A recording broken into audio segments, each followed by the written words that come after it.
Gracias, Jackie. Claudia, amigos telespectadores de hoy mismo, primera edición, en compañía del subdirector ejecutivo del Servicio de Administración de Renta, SAR, licenciado Cristian Duarte. Cristian Duarte. Bueno, inicialmente, ¿podemos conocer con nombre y apellido cuáles son esas empresas que no están pagando impuestos al Estado por estar acogidas a cualquiera de los regímenes de exoneraciones fiscales? A pesar de que hay muchos países y las buenas prácticas indican que es importante que la sociedad conozca los listados, los nombres y el monto individualizado de beneficio fiscal que reciben estas empresas, en muchos países ocurre, como en Guatemala. Sin embargo, aquí hasta el momento no se ha hecho, porque precisamente creemos que ha habido muy poco control administrativo sobre las empresas que reciben privilegios fiscales. Entonces, por el momento no se puede conocer porque la ley pues de alguna forma les protege. Sin embargo, nosotros estamos buscando que con la reforma que estamos impulsando se puedan publicar esos listados y el monto exonerado de forma individualizada. ¿Y cuántos son los regímenes y número de empresas que están, digamos, ahora mismo vigentes? Son 18 regímenes fiscales, hay regímenes que tienen pues más de 50 años, son más de 4.000 empresas y el monto total que estas empresas gozan es de más de 40.000 millones de lempiras anuales. Eso es aproximadamente el 7% del PIB, es el segundo monto más alto de todo el continente, solo después de Colombia. Y si lo comparamos con el monto de recaudación, nosotros por cada 100 lempiras que recaudamos estamos renunciando a 35. Somos el país que más renuncia a impuestos en todo el continente. Eso nos pone en una desventaja grandísima, ¿verdad? Porque el Estado finalmente queda con un agujero fiscal que usualmente se tiene que llenar con deuda o cobrándole más impuestos a la gente que ya paga. Claro. ¿Y qué es lo que ha fallado en cuanto a los mecanismos de control a estas empresas en cualquiera de los regímenes de exoneración? Pues nosotros vemos una tendencia que es muy evidente. Luego del golpe de Estado, la creación de regímenes fiscales, la ampliación de beneficios se hizo pues muy evidente. A la par de esto, si ustedes recuerdan, en el año 2013 hubo un paquetazo. Se incrementó el impuesto sobre venta y los impuestos selectivos al consumo, el impuesto al combustible. Eso fue la expresión de una política, la política de no cobrarles impuestos a los ricos, pero cobrarles impuestos a los pobres. Todo eso se expresó en la política fiscal, pero más allá de eso también el control de las exoneraciones ha sido sumamente deficiente.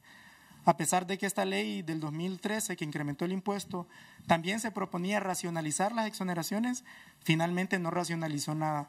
Todos los regímenes fiscales quedaron exactamente igual y no hubo una mejora de los controles administrativos.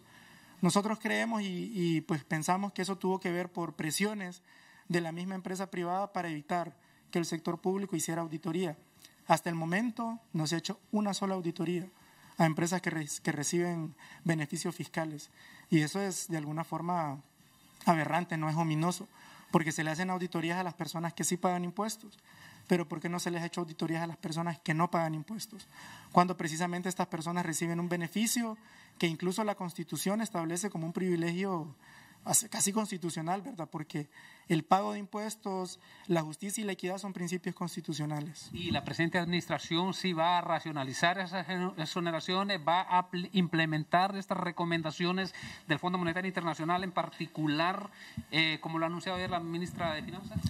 Efectivamente, la orden que nosotros tenemos de la presidenta es racionalizar y eliminar progresivamente los beneficios fiscales, precisamente porque nosotros hemos encontrado muchísima evidencia, amplia evidencia. Los 3 informes que hicimos públicos ayer lo demuestran con números, con datos duros.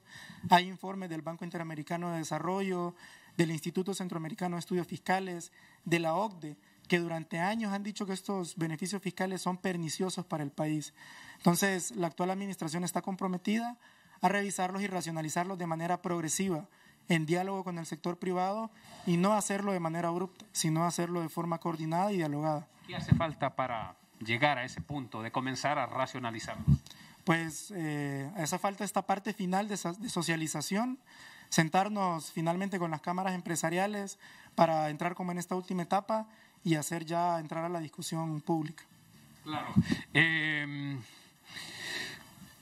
¿Cuáles son el tipo de impuestos que, por ejemplo, porque mucho se habla de exoneraciones y sabemos que cada régimen tiene una particularidad, pero ¿cuáles en general en sí los impuestos que dejan de pagar estas empresas? Sí, hay muchos tipos de regímenes y dependiendo del régimen hay un conjunto de impuestos que no pagan, pero usualmente los impuestos que no se pagan, por ejemplo, en los regímenes de exportación, como el SOLI o el RIT, son los impuestos sobre renta, o son los impuestos sobre ventas y los impuestos a las importaciones. Pero en los regímenes de energía térmica, por ejemplo, no pagan nada de impuestos al combustible o de los impuestos sobre ventas. En el régimen de energía renovable no pagan impuestos sobre rentas y así van variando. Pero esencialmente son impuestos sobre rentas e impuestos sobre ventas. Ya me decía anteriormente que no podemos conocer con nombre y apellido ahora cuáles son las empresas beneficiadas, pero ¿cuáles son los rubros que, digamos, en mayor medida se han acogido a estos beneficios fiscales por año? Sí, efectivamente, los principales son los exportadores, los sectores maquileros, la agroindustria.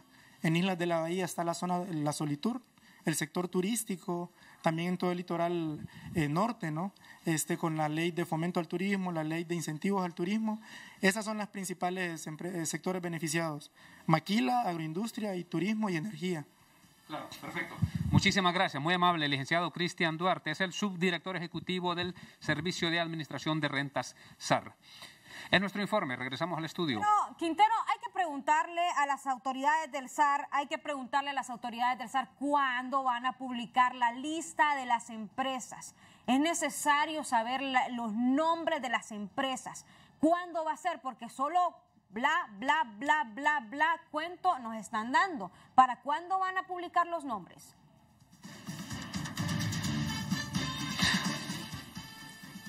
Bueno, Jackie, hay que estar atentos a las respuestas acá que brindan los entrevistados, porque ya lo mencionó, pero ahora vamos a reiterar la pregunta.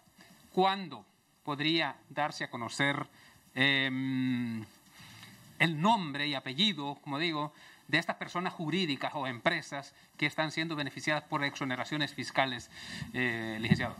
Sí, como lo mencionaba, el Código Tributario protege precisamente la información fiscal de todas las personas.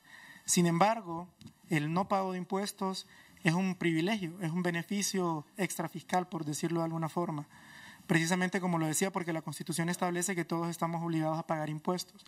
Entonces, como buena práctica internacional, los países promueven la transparencia en el uso de los privilegios fiscales. Y en ese sentido, en muchos países se publican los listados y el monto individualizado del impuesto. Aquí no se hace. Sin embargo, cuando se haga la reforma, es parte de la reforma, transparentar, hacer público, que estas empresas rindan cuentas. Entonces, eso va a depender de la reforma. Es decir, se necesita una reforma a la ley para poder hacerlo. Efectivamente, ocupamos hacer una reforma a la ley. En este momento no se puede hacer, la ley nos lo prohíbe. Claro. ¿Y cuánto tiempo podría llevar esta reforma? Más o menos, ¿qué es lo que tienen previsto? Pues nosotros tenemos previsto comenzar a discutirla en el corto plazo. Sin embargo, también eso va a depender, al final es una competencia del Congreso Nacional, ¿no? Claro. Nosotros como Ejecutivo proponemos y pues como lo mencionaba, estamos terminando el diagnóstico. Es un tema sumamente complejo, pero por suerte hay mucha información ya elaborada por los organismos internacionales.